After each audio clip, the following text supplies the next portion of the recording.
In life, we face challenges that seem insurmountable, moments when the world conspires against us.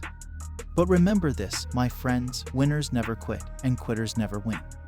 It's easy to give up when the going gets tough, to let doubt and fear take the reins. But true champions, they rise. They pick up the pieces, one by one, and keep moving forward. Every victory, every success, is born from the decision not to quit. It's about embracing the challenges, learning from the failures, and using them as stepping stones.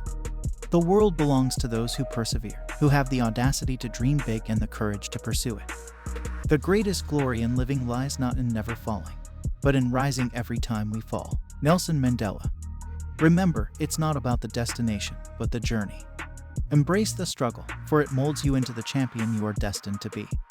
Winners never quit, quitters never win. Success without fulfillment is the ultimate failure. Like, success is getting what you want. Fulfillment is living what you're made for. Fulfillment and success, they're not even the same universe. People ask me all the time, what does it take to be happy? And I always tell them it's really simple. One word, progress. Progress equals happiness. If you keep growing, you're gonna feel alive. And if you keep growing, you're gonna have more to give. It doesn't matter how many statues, Oscars they give you, or Emmys, or how much money you have in the bank. We've all seen people have all those things, and I get the phone call because they're depressed, or somebody commits suicide in that area. It's really an inner game, and I think that's what's missing for us today. Everybody's focusing on the outside world, and hell, there's a lot of things in the outside world you'll never be able to control. You can influence, but you can't control it. This, your mind, your emotions, your body, you have 100% control over what you do with these things, and that's where the game is won. Win the inner game, then you win the outer game. But a lot of people spent their life trying to win the outer game, they won, and they're miserable. Someone can tell you your whole life you're a piece of crap, but you can say, screw you, read between the lines, and make your life work. Someone can tell you your whole life you're beautiful, you're intelligent, you're the smartest person in the world, and you don't believe it. Because self-esteem doesn't come from what people say about you. Self-esteem is earned within yourself. It's esteem for yourself, which only comes by doing things that are incredibly difficult, and then your brain goes, this is who I am. You really gotta figure out what you're made for, and nobody knows in the beginning. So you start where you are and you do what's in front of you, do what's next, and you keep growing until you start to discover, hey, this is my real passion. So identity is the #1 thing I work to change with people, to expand it. Expand your own sense of who you really are and what you're capable of. And the mindset has to be destroy any limitation and move forward, move forward, move forward. I think passion is the genesis of genius. If you've got enough passion, you're gonna find answers nobody else does. But most people run out of fuel, meaning they get tired, they get exhausted, they get burnt out, they get the law of familiarity. They're around something so much they take it a little bit for granted. And I've managed to see something in myself that I found in every great leader that I've ever respected, and that is, I value intelligence immensely, but I know really smart people can't fight their way out of a paper bag pragmatically, right? What I see as the one common denominator of people that are successful over a lifetime is the sustained hunger. Hunger is the #1 factor.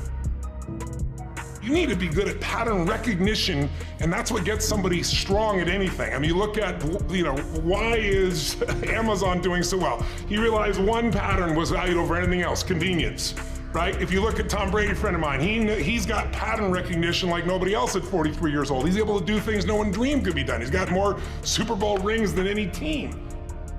See, what do they see that none of us see? What's the pattern? Then you gotta learn pattern utilization. It's one thing to see it, it's another thing to use it. And then if you're good after a while, you get to pattern creation. It's like if you learn to play the piano, most people play other people's music, and then there's a point you've learned so much that you're able to create. It really comes down to anyone can learn anything if it's important enough to you. So it's like my drive is not just for me. That wouldn't be enough because it's easy to meet your own needs. It's not that difficult. But if you can find something that you care about more than yourself, your daughter, your son, your family, your business, your mission, your community, whatever it is, that's really the secret to energy and vitality and strength and really learning. One of the things I want to do with people during this challenge is take things that seem so complex and make them so simple so you do it. Get it really simple, things you can do right now to change your life. You can go to experience it that day, and then you get momentum. Day 1, day 2, day 3, day 4, and all of a sudden now what used to be hard to do is easy to do.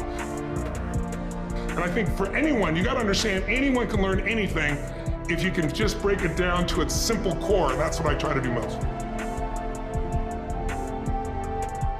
And I'm just not willing to settle for a life without passion and aliveness. That's just like, there's so much to learn, there's so much to grow, there's so much to give, and I'm wired to grow and give. And I think anybody that's wired to grow and give is gonna have a really fulfilling life. It doesn't matter what you choose to do, you're gonna be alive. A year ago, people thought we were coming out of, we got vaccines now, and we're coming out of COVID, and it's gonna be all over now, people are excited. But now, after going through 2 years of this, there's a lot of people now that no longer have a compelling future.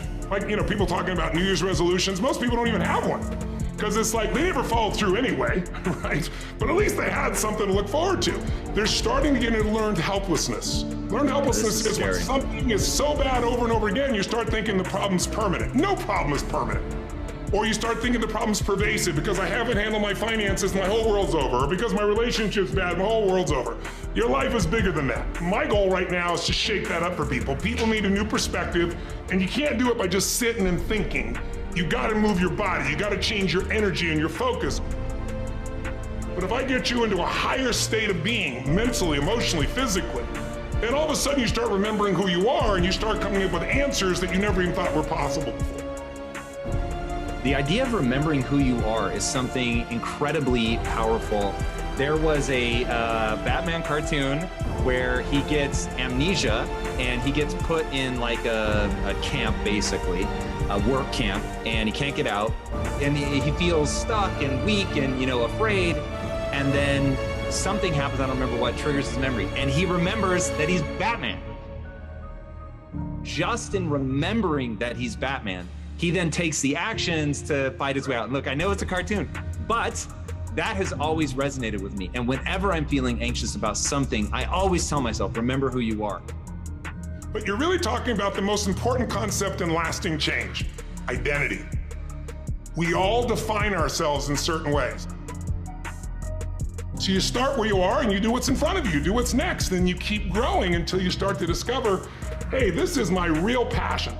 And it can change. People go for 5, 6, 7 years and then they usually question their business, their career, their body, their relationships. And then one of two things happens. They change direction and feel renewed, or they go, no, I got a great deal here, what the hell's wrong with me? And they recommit and they get stronger. But that's life. And if you don't grow, I don't give a damn how much you got going for you, you're gonna be miserable. I think as early on I realized, one of the things you have to understand about life is everything changes and everything ends. And that kind of sounds heavy on the front end, but it's a truth. If everything changes and everything ends, number one, it should make you appreciate what you have right now. And then my view is, what's next is always better. If I make it so, it's my job to make it so. And I think that's how we have to navigate. But most of us have been conditioned not to take a risk. People ask me all the time, what does it take to be happy? And I always tell them it's really simple. One word, progress.